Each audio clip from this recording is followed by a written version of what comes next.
የትኛውንም ያህል ጠላት ሊያፋጭ ይችላል። የትኛውንም ያህል ጠላት ማዕበል ሊያስነሳ ይችላል። የማዕበሉ ጌታ፣ የንፋሱ ጌታ፣ የአውሎ ንፋሱ ጌታ፣ ባህርን የሚከፍል ፍጥረትን የሚያዝ አምላክ ከኔ ጋር ነው። እሻገረዋለሁ የሚል ሰው ካለ አሜን ይባል። እሻገረዋለሁ የሚል ሰው ካለ አሜን ይባል። እሻገረዋለሁ የሚል ሰው ካለ አሜን ይባል። አልፈዋለሁ የሚል ሰው ካለ አሜን ይባል። ይሄን ጨለማ ታልፈዋለህ፣ ይሄን ችግር ታልፈዋለህ፣ ይሄን ተግዳሮት ታልፈዋለህ፣ ይሄን ፈተና ታልፈዋለህ፣ ይሄን ብቸኝነት፣ ይሄን ማጣት ታልፈዋለህ። ለአንድ ሰው መልእክት እግዚአብሔር እንዳለው አምናለሁ። እግዚአብሔር እንደዚህ ይልሃል፣ ይሄንን መሰናክል አንድ በአንድ ታልፈዋለህ። አልፈ ለምስጋና ትቆማለህ። በአንዳንዶቻችሁ ላይ የጽናት መንፈስ የሚያጸና የዲተርሚኔሽን ስፒሪት አሁን እንደነገርኳችሁ በተሳሳቱ ሰዎች ምክንያት በሌሎች ሰዎች ስህተት ምክንያት ማዕበል የገጠማችሁ ሰዎች ጳውሎስ ያንን ማዕበል ያለፈው በተአምራት አይደለም በመጽናትና በመዋኘት እንደሆነ ከእግዚአብሔር ዘንድ አቅምና ጸጋን በመቀበል እንደሆነ ልክ እንደዚሁ አንዳንዶቻችሁ በሚቀጥሉት ወራቶች የደነገጣችሁበት ያስፈራችሁን ማዕበል አቋርጣችሁ ትሻገራላችሁ። የሐዋርያት ሥራ መጽሐፍ እንደሚናገር ሁሉ በሰላም በደህና ደረሱ ተብሎ እንደተጻፈ እግዚአብሔር ወዳየላችሁ ወደ ነገራችሁ ወደ ሰማችሁት ወደዛ ወደ ዕረፍትና ወደ በረከታችሁ መሻገር ይሆንላችኋል። አንድ ሰው ከእግዚአብሔር ዘንድ መልእክት እንዳለው አምኖ የመጣ ሰው ካለ ከእግዚአብሔር ዘንድ የመጣ ቃል ሳይሰራ እንደማይመለስ የሚያምን ሰው ካለ ሕዝቡ እስከሚያልፍ ድረስ ጠላቶቻቸው እንደ ድንጋይ ዝም አሉ ተብሎ እንደተጻፈ የረበሻችሁ ማዕበል ዛሬ ጸጥ ይላል። በቤትና በውጪ በአደባባይና በሚስጥር ሕይወታችሁን እያወከ ያለ ከእግዚአብሔር ዘንድ ያልሆነ ማዕበል በጌታ በኢየሱስም እንደ ድንጋይ ዝም ይላል። እንደ ድንጋይ ዝም ይላል። አሜን የሚል ሰው ካለ ዛሬ አንድ ሰው መሻገር ይሆንለታል፣ ማለፍ ይሆንለታል፣ መድረስ ይሆንለታል። ለኢየሱስ ክብር ምስጋና ይገባዋል። በደንብ አድርጋችሁ ለጌታ ክብር አጨብጭቡ። ሃሌሉያ! ይሰማኛል ታውቃላችሁ፣ ይታየኛል ታውቃላችሁ። ኢየሱስ ጌታ። የዮናስ ማዕበል ብላችሁ ጻፉ። በእነዚህ በሶስት ሐሳቦች ላይ ቆመን ነው የእግዚአብሔርን ቃል የምንካፈለው። የዮናስ ማዕበሉን ታልፈዋል። መጽሐፍ ቅዱስ የታለፉት ሶስት አይነት ማዕበሎች እንደሚናገሩ ነግሬሃለሁ። ዮናስ ማዕበሉን አልፎታል፣ ኢየሱስ አልፎታል፣ ጳውሎስ አልፎታል። የመጀመሪያ የዮናስ ማዕበል ነው። ወዳጆቼ የሁላችንም ማዕበል አንድ አይነት አይደለም። ማዕበል ብዬ ስል የህይወት ችግር ማለቴ እንደሆነ እንዲታወቅልኝ ይፈልጋል። ብዙውን ጊዜ የህይወታችንን ማዕበል ለሰይጣን ነው የምንሰጠው። ምን ማለት ነው? የህይወታችን ማዕበል ተጠያቂውን ሰይጣን ነው የምናደርገው። ነገር ግን ወዳጆቼ በራሳችን የተሳሳቱ ውሳኔዎች ምክንያት በህይወታችን ላይ ማዕበል ማዕበል የምናስነሳበት ጊዜ በጣም ብዙ ነው። ዮናስ ኃጢአት በማድረግ አልነበረም የተሳሳተው። ልብ ብላችሁ እንድትሰሙኝ ይፈልጋሉ ወዳጆቼ። ዮናስ ኃጢአት በማድረግ በመጠጣት ዝሙት በማድረግ የተለያየ የአመጽ መንገድ በመሄድ አይደለም ዮናስ የተሳሳተው። ለእግዚአብሔር ጥሪ ባለመታዘዝ ከእግዚአብሔር ጋር ወደ ተቃራኒ አቅጣጫ ከእግዚአብሔር ሐሳብ ጋር ባለመስማማቱ ምክንያት ነው ዮናስ በህይወቱ ላይ ማዕበል የመጣበት። ከዚህ የተነሳ እግዚአብሔር አምላክ ዮናስን ለመቅጣት ሳይሆን ዮናስን ለማዞር ማዕበል አመጣበት። አንዳንዶቻችሁ የመጣባችሁ የሰሞኑ ተግዳሮት እናንተን ለመቅጣት እናንተን ለመስበር እናንተን ለመቅበር አይደለም፣ እናንተን ለማዞር ወደ ሐሳቡ ወደ ፕሮግራሙ ወደ ልጅነታችሁ ጥሪ እግዚአብሔር ወዳየላችሁ ዴስቲኒ እናንተን ለማዞር ነው። ይሄ ማዕበል ስራውን ሲጨርስ አልፏችሁ ይሄዳል፣ እናንተም ታልፉታላችሁ። እግዚአብሔር ደግሞ ዛሬ የሚነግራችሁ ነገር ምንድነው? እግዚአብሔር ወደ ዮናስ ማዕበል ያመጣው ሊቀጣው አይደለም፣ ሊያዞረው ፈልጎ ነው። ወዳጆቼ እንደ ክርስቲያን ዓላማችን መሆን ያለበት ኃጢአትን አለማድረግ ብቻ ሳይሆን እግዚአብሔርንም ማስደሰት ነው፣ እግዚአብሔርንም መታዘዝ ነው። እግዚአብሔር ከኃጢአት እንድትርቁ ብቻ አይደለም በፍቃዱ መካከል እንድትኖሩ ዓላማውን እንድትሰሩ ይፈልጋል። የእግዚአብሔር ዋነኛ ሐሳብ እሱ ነው። ኃጢአትን አለማድረጋችሁ ጥሩ ሆኖ እያለ ነገር ግን ኃጢአትን አለማድረግ ብቻውን ደግሞ በቂ አይደለም። እግዚአብሔር በምድር ላይ ኃጢአትን ሳታረጉ ብቻ ሳይሆን እንድትኖሩ የሚፈልገው በፍቃዱ መካከል እንድትኖሩ ዓላማውን እንድትፈጽሙ እሱን እንድትታዘዙ የእግዚአብሔር ቃል ይነግራቸዋል። መጽሐፍ ቅዱስ ሲነግረን ዮናስ ከእግዚአብሔር ፊት ሸሸ፣ ከእግዚአብሔር ፊት ሄደ ብሎ ይናገራል። ወዳጆቼ ከእግዚአብሔር ጥሪና ዓላማ በሸሻችሁ ቁጥር የምትገቡት ወደ ሀብት ውስጥ ሳይሆን ወደ ማዕበል ውስጥ ነው የምትገቡት። አሜሪካ የምትገቡት ወይ ደግሞ የሆነ ብልጽግና ውስጥ እንዳይመስላችሁ። በረከታችሁ ስኬታችሁ ያለው እግዚአብሔር ለእናንተ ባየላችሁ ፕሮግራም ውስጥ ጥሪ ውስጥ ዓላማ ውስጥ ነው እንጂ ከዛ በራቃችሁ ቁጥር የምትገቡት ትዳር ውስጥ አይደለም፣ ጉድጓድ ውስጥ ነው። ከእግዚአብሔር ጥሪና ዓላማ ርቃችሁ የምትገቡበት ትዳር እሱ ህይወት አይደለም፣ ቤት አይደለም ይሆንላችሁ፣ መቃብር ነው የሚሆነው፣ ሀብት አይደለም የሚሆነው፣ የህይወት ችግር የህይወት ሰቆቃ ነው የሚሆነው። ስለዚህ ህይወታችሁን አንድም በዋነኛነት ለኢየሱስ እንድትሰጡ፣ ሁለትም ደግሞ ጌታ ኢየሱስን እንደ ግል አዳኛችሁ አድርጋችሁ ከተቀበላችሁ በኋላ ኢየሱስን እንደ ግል አዳኛችሁ አድርጋችሁ መቀበላችሁ ብቻውን በቂ አይደለም። ህይወታችሁ ለኢየሱስ ብቻ ሳይሆን መስጠት ያለባችሁ፣ በሁለተኛ ደረጃ ህይወታችሁን ለእግዚአብሔር ዓላማ መስጠት አለባችሁ። የአገሬ ልጆች ዮናስ ከእግዚአብሔር ጥሪ ለመሸሽ የፈለገበት ዋነኛ ምክንያት ምንድነው ብላችሁ ከጠየቃችሁ ዮናስ የነነዌ ሰዎችን ስለማይፈልጋቸው ነው። የነነዌ ሰዎችን የማይፈልግበት ምክንያት የነነዌ ሰዎች ወዳጆቼ እስራኤላውያንን በዛ ዘመን ድል አድርገዋቸው ስለነበረ ወደ እነዛ ድል ወዳደረጓቸው ሰዎች ሄዶ ማገልገል አልፈልግም። አንድ እውነት ልነግራችሁ ፈልጋለሁ። እግዚአብሔር የሚፈልገውን ሁሉ ላትፈልጉ ትችላላችሁ። ነገር ግን ራሳችሁን በማዕበል ውስጥ ታገኙታላችሁ። ቢ ኬርፉል። ስለዚህ አሁን እግዚአብሔር አምላክ ወደማትፈልጉት የህይወት መንገድ እንድትሄዱ ሊያደርጋችሁ ይችላል። ምናልባት እንድታገለግሉ፣ እንድትሰሩ፣ እንድትሄዱ፣ እንድትራመዱ፣ እንድትኖሩ የሚፈልገው በማትፈልጉት አይነት ማህበረሰብ፣ በማትወዱት አይነት የሥራ አይነት ምናምን በእነዚህ ጉዳዮች መካከል እንድትኖሩ ሊፈልግ ይችላል። እግዚአብሔር የሚፈልገውን ሁሉ አለመፈለግ ትችላላችሁ። ነገር ግን ራሳችሁን ማዕበል ውስጥ እንደምታገኙት ማወቅ አለባችሁ። ከእግዚአብሔር ጥሪና ዓላማ በመሸሻችሁ ምክንያት የመጣባችሁን ዓላማ ገስጻችሁ አታልፉትም። የእግዚአብሔርን ዓላማ ባለመታዘዛችሁ፣ እንደ እግዚአብሔር ፍቃድና ሐሳብ ባለመራመዳችሁ ምክንያት የገባችሁበትን የህይወት ችግርና ፈተና በልዩ ልዩ አማካሪ፣ በሳይካትሪስት፣ በሳይኮሎጂስት ልዩ ልዩ መጽሐፎችን ኢንተርኔትን ሰርች አድርጋችሁ አታመልጡትም። እግዚአብሔር አምላክ አሸዋ በፊቱ የተቆጠረ ከዋክብትን በስሙ የሚያውቅ ነው። አታመልጡትም። ስለ እግዚአብሔር በእናንተ የጀመረውን ፕሮግራም በሌላ ሰው አይጨርሰውም፣ በእናንተ ነው የሚጨርሰው። እሺ ብትል ብትታዘዝ የመከራው ወሬ ያጥርልሃል። እምቢ ካልክ ግን የባርነቱ ዘመን ነው የሚረዝምብህ። አንዴ ለፍየል አንዴ ለሊያ ስትገዛ የባርነቱ ዘመን ይረዝምብሃል። ብትታዘዝ ግን የመከራው ዘመን ያጥርልሃል። ስለዚህ ከእግዚአብሔር ዓላማ ከእግዚአብሔር ፍቃድ በመውጣት ምክንያት የመጣብህን ማዕበል የምታልፈው ለእግዚአብሔር በመታዘዝ እሺ በማለት ከዓላማው ጋር በመስማማት ማዕበሉን ታልፈዋለህ ብዬ ስልህ ማዕበሉን ገስጾልህ ብቻ ሳይሆን አንተ እየሄድክበት ካለው ከእግዚአብሔር ዓላማ ውጪ ከሆነ የህይወት መንገድ ተገስጸህም ነው የምታልፈው። ምክንያቱም አንዳንዱ የህይወት ዓላማና ተግዳሮት አንተን መቅጣት ሳይሆን ዓላማው አንተን ወደ እግዚአብሔር ዓላማና ፍቃድ ማዞር ነው። ፊትህን ማስተካከል ነው። አንተን መመለስ ነው። የሚያምርብህ እግዚአብሔር ባየልህ ቦታ ነው። የሚያምርብህ ድል ያለው ክብር ያለው እግዚአብሔር ባየልህ ቦታ ነው። እውነቴን ነው የምነግራችሁ። ዛሬ እየከበዳችሁ የገፋችሁት ነገር ግን ክብር ያለበትና ሞገስ ያለበት የእግዚአብሔር እቅድ ተመልሶ በጌታ በኢየሱስ ስም የእናንተ መታወቂያ ይሆናል። አሁን ይህን ቃል እየተናገርኩ የእግዚአብሔር መንፈስ እንደዚህ ይናገረኛል። በህይወት ውስጥ ኪሳራ ማለት ምን ማለት እንደው ታውቃለህ? ያለ ቦታ መሆን ነው። ያለ ስፍራ መሆን ነው። እውነቴን አንዱ የኪሳራ አይነት ያለ ቦታ መሆን ነው። የእግዚአብሔር መንፈስ እንደዚህ ብለን ንቀራቸው ይለኛል። በጣም ብዙ ሰዎች አላችሁ እግዚአብሔር ካየላችሁ ቦታ በተለያየ ምክንያት ገለል ብላችሁ ያላችሁ እግዚአብሔር እንደዚህ ይላችኋል። ዛሬ ወደዛ ወዳየሁላችሁ ቦታ እመልሳችኋለሁ። ወደ ትክክለኛው ቦታ እመልሳችኋለሁ። በደንብ ተጩና አሜን በለኝ። ዋጋ ወደምታወጣበት፣ ክብር ወደምታይበት፣ ሞገስ ወደምታገኝበት፣ ፍሬ ወደምታገኝበት እግዚአብሔር ወዳየልህ ወደዛ ስፍራ ዛሬ ማታ መመለስ ይሆንልሃል። እውነቴን ነው የምነግርህ። ያለ ቦታ መሆንን እኔ አውቀዋለሁ። ያለ ቦታ መሆንን ከቅባት ውጪ ከጥሪ ውጪ እግዚአብሔር ካየልህ እግዚአብሔር ከነገረልህ ከዛ ስፍራ ውጪ መኖርን አውቀዋለሁ። ይገርማል። እዛ ሁኔታው ስትሆን እየቻልክ አትችልም፣ እያወቅህ አታውቅም። ብዙ ነገር እግዚአብሔር በአንተ ሊሰራ እየፈለገ ለሌላው ሰው ቀላል ነገር ለአንተ ከባድ ይሆናል። ዛሬ ግን እነግርሃለሁ፣ ወደ ቦታ ትመለሳለህ። ህይወት ይቀላል፣ ስራ ይቀላል። አንድ በረከት ልባርካችሁ። መሪ በሹፌር እጅ እንደሚያዝ በጌታ በኢየሱስም በሚቀጥለው ዘመን እግዚአብሔር ያየላችሁን መያዝ ይሆንላችኋል። በኢየሱስም መያዝ ይሆንላችኋል። በኢየሱስም ይሆንላችኋል። በነገራችን ላይ ከእግዚአብሔር ጥሪና ዓላማ በመሸሽ ለእግዚአብሔር ባለመታዘዝ የመጣብህን ማዕበል አቅጣጫ ቀይራ አይሸውደውም። ቸርች ቀይራ አይሸውደውም። ከተማ ቀይራ አይሸውደውም። ይገርማል። ይከተላል። የትም ግባ፣ ለምን የፈለክበት አካባቢ እየተከተለ ይመጣል። አንተ ጋር እንድትሰራ፣ እንድታገለግል፣ እንድታስተምር፣ የእግዚአብሔርን ዓላማ እንድትፈጽም፣ ድሆችን እንድትረዳ፣ ህፃናትን እንድታሳድግ፣ ብዙ ሰዎችን አቅም ጉልበት እንድትሆን እግዚአብሔር ባንተ ላይ ፕሮግራም ካስቀመጠ አንተ እሱን ስትሸሽ፣ አላስተምር ብለህ ስትሸሽ፣ አላገለግል ብለህ ስትሸሽ አይተውህም። የገባህበት እየገባ እየተከታተለ ወደ ዓላማው እስክትዞር ድረስ በር ይዘጋብሃል። አሁን ያለ አማራጭ አንድ ጉዳይ ነው። ለምን መጣ እዚህ ቤት ዛሬ? እኔ ግን አንድ ነገር አውቃለሁ። እውነቴን ነው። በአጋጣሚ አይደለም የተወለድከው፣ በእግዚአብሔር ፕሮግራም ነው የተወለድከው።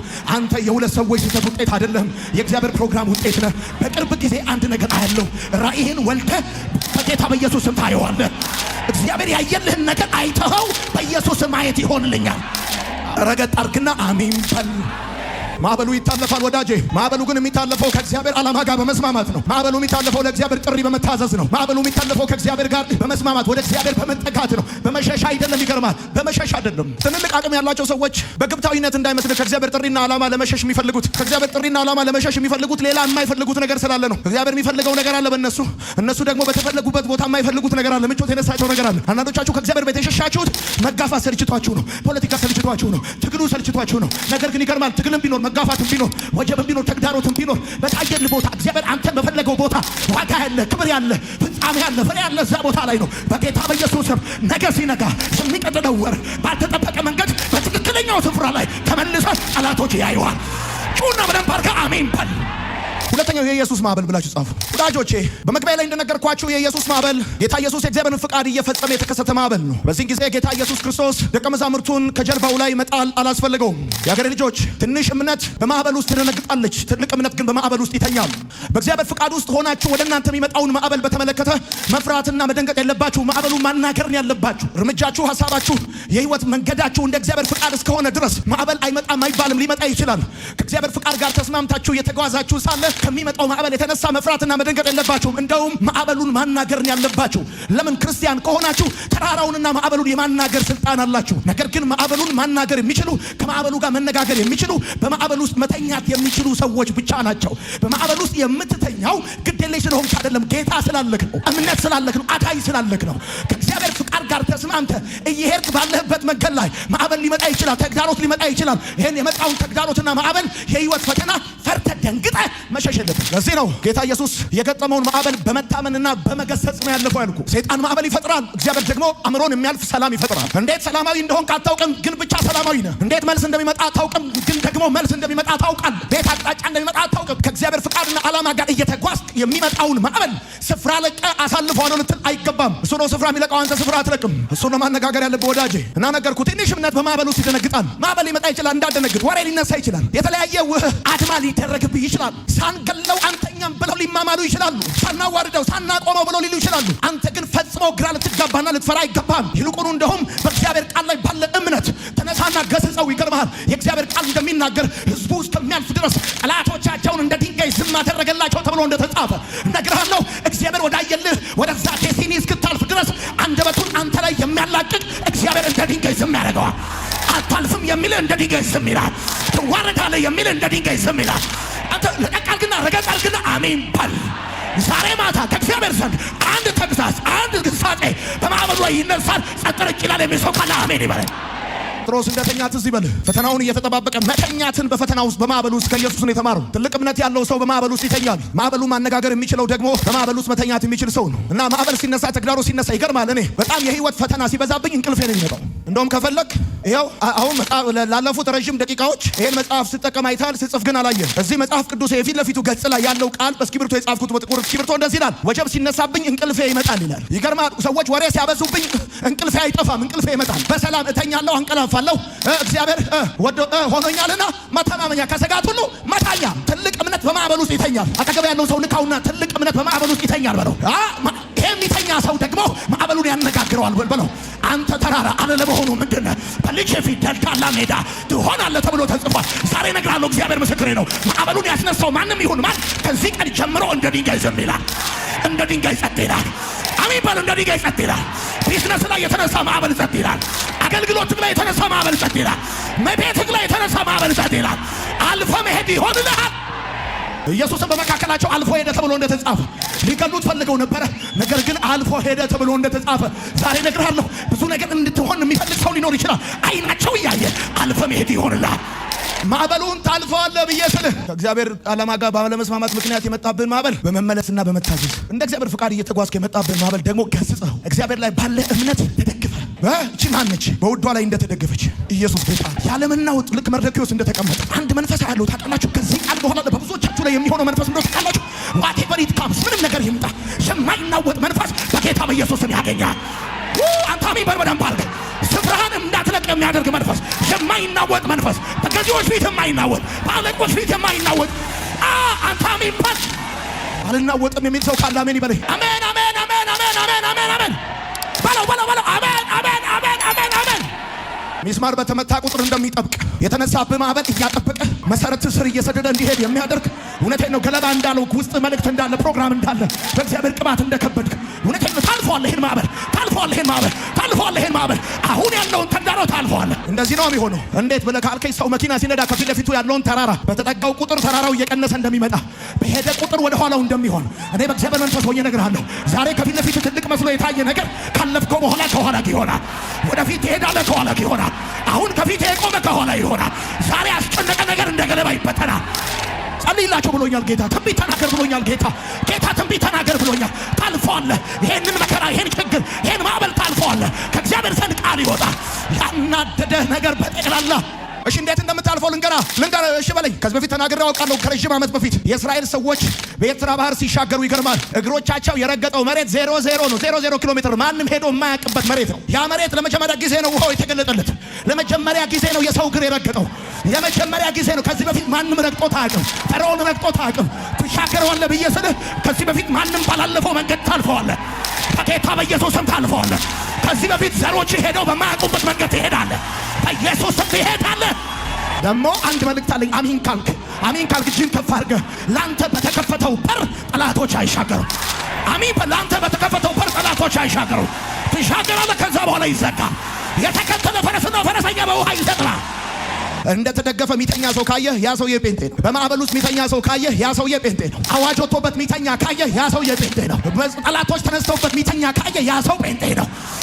አንተ ማዕበል ተነስቶበት ሚተኛ ካለ ያ ሰውዬ ጴንጤ ነው። ማለት ሌላ ሰው ሊሆን አይችልም። ሌላ ሰው ሊሆን አይችልም። ለምሳሌ በማዕበል ውስጥ መተኛት የሚችል ጴንጤ ብቻ። ስማ፣ ዳዊት ከቤተ መንግስቱ ወጥቶ ካልጋ ወርዶ ድንጋይ ተንተርሶ ተኝቷል። እንቅልፍ አልጋ ላይ አይደለም ያለው፣ ጌታ ጋር እና እምልህ ነገር እንደዚህ ነው። እውነቴን ነው። እንቅልፍ የነሳ ያሰጋ እንዴት ሆናለሁ እንዴት አልፈዋለሁ ያልከው ነገር ጨንቆኛል፣ ረዳት የለኝም ያልከው ነገር ይገርማል። ያለ ረዳት ያለ አጋዥ ያለ አይዞባ ያለ ሰው ያለ ጓደኛ ታልፈዋለህ። የሚቀጥለው የሚቀጥለው ዓመት ለምስክርነት ትቆማለህ። ታልፈዋለህ። ይሄንን ማዕበል ትገስጸዋል። ሂድ። እንዴት ሰላማዊ እንደሆንክ አታውቅም፣ ግን ሰላማዊ መልሱ ከየት እንደሚመጣ አታውቅም፣ ግን መልሱ እንደሚመጣ ታውቃለህ ወዳጅ። እና አንተ ተራራረ ለመሆኑ ምን በልጄ ፊት ምንድነው ደላላ ሜዳ ትሆናለህ እንዳል ጌታ ምስክሬ። መጽሐፍ ሲናገር ጭቃ በማህተብ ሲረገጥ እንደሚለወጥ እንዲሁ ለውጣታለሁ ይላል። ጭቃ በማህተብ ሲረገጥ እንደሚለወጥ እንዲሁ ለውጣታለሁ ማለት የማህተብ ቀለም በማህተብ ሲረገጥ ከቀለምነት ወደ ፊደልነት እንደሚቀየር ምን ማለት ነው? ቀለሙን ልክ ማህተቡ እንዲያርጋችሁ ስትመጡት ቅድም ቀለም የነበረው አሁን ፊደል ይሆናል። እውነቴን የምነግራችሁ በእናንተ ህይወት እያለፈ ያለው ማዕበል የምትነበቡ መጽሐፍ ነው ከውስጣችሁ የሚያወጣው፣ ትምህርት ነው ከውስጣችሁ የሚያወጣው፣ ምስክርነት ነው ከውስጣችሁ የሚያወጣው። ፍራችሁን አትለቁም። ሶስተኛው የጳውሎስ ማዕበል። ወዳጆቼ የጳውሎስን ማዕበል በተመለከተ መነሻዬ ላይ እንደነገርኳችሁ የታለፉ 3 የማዕበል አይነቶች አሉ። አንዱ ዮናስ ነው፣ ለእግዚአብሔር ጥሪና ዓላማ ባለመታዘዝ። ሁለተኛው የኢየሱስ ማዕበል ነው፣ የእግዚአብሔርን ፍቃድ እየፈጸመ የተከሰተ ማዕበል ነው። ሶስተኛው የታለፈ ማዕበል የጳውሎስ ማዕበል ነው። አንዳንድ ሰዎች በማዕበል ውስጥ የሚገኙት የተሳሳቱ ሰዎች በጀልባቸው ውስጥ ስላሉ ነው። አንዳንድ ሰዎች በማዕበል ውስጥ የሚገኙት ወይም አንዳንድ ሰዎች በማዕበል ውስጥ የሚሆኑት የተሳሳቱ ሰዎች በጀልባቸው ውስጥ ስላሉ ነው። ከሰዎች ስህተት የተነሳ የምትገቡበት ማዕበል አለ። የተሳሳቱ ሮንግ ሰዎች በህይወታችሁ ሲሆኑ ማዕበል ውስጥ ትገባላችሁ። ልክ እንደ ጳውሎስ። በጳውሎስ ላይ የደረሰው ማዕበል እምነት የማጣት ውጤት አይደለም። ከእግዚአብሔር ዓላማ የመዞር ወይም ደግሞ ለእግዚአብሔር ጥሪና ዓላማ ያለመታዘዝ ውጤት አይደለም። የተሳሳቱ ሰዎች በጳውሎስ ጀልባ ውስጥ ስለነበሩ የተነሳ ማዕበል። ወዳጆቼ በእነዚህ አይነት ማዕበል ውስጥ ስትሆኑ ማድረግ ያለባችሁን 7 ነገር ልንገራችሁና መልእክቴን እጨርሳለሁ። በእነዚህ አይነት ማዕበል ውስጥ ስትሆኑ በተሳሳቱ ሰዎች በሌሎች ሰዎች ስህተት ምክንያት በእናንተ ህይወት ውስጥ ለሚነሳው ማዕበል ማድረግ ያለባችሁን 7 ነገር ነግራችኋለሁ። የመጀመሪያው አንደኛ ብዙ ጉዳትና ስቃይ ከሚያስከትሉ ግንኙነቶች ራስን ማራቅ። ብዙ ጉዳትና ስቃይ የሚያስከትሉ ግንኙነቶች አሉ። ጓደኝነቶች፣ ግንኙነቶች፣ ህብረቶች ሁሉ ትርፍ ያለባቸው አይደለም። ነገር ግን ብዙ ስቃይና ጉዳት እንድታስተናግድ የሚያደርጉ እነዚህን ጉዳትና ስቃይ፣ ጠባሳ፣ ስብራት እንድታስተናግድ የሚያደርጉ ግንኙነቶች አሉ። ስለዚህ በተሳሳቱ ሰዎች ምክንያት በህይወትህ ላይ የሚነሳውን ማዕበል የምታልፈው ከእንደነዚህ አይነት የተሳሳቱ ግንኙነቶች በመራቅ ነው።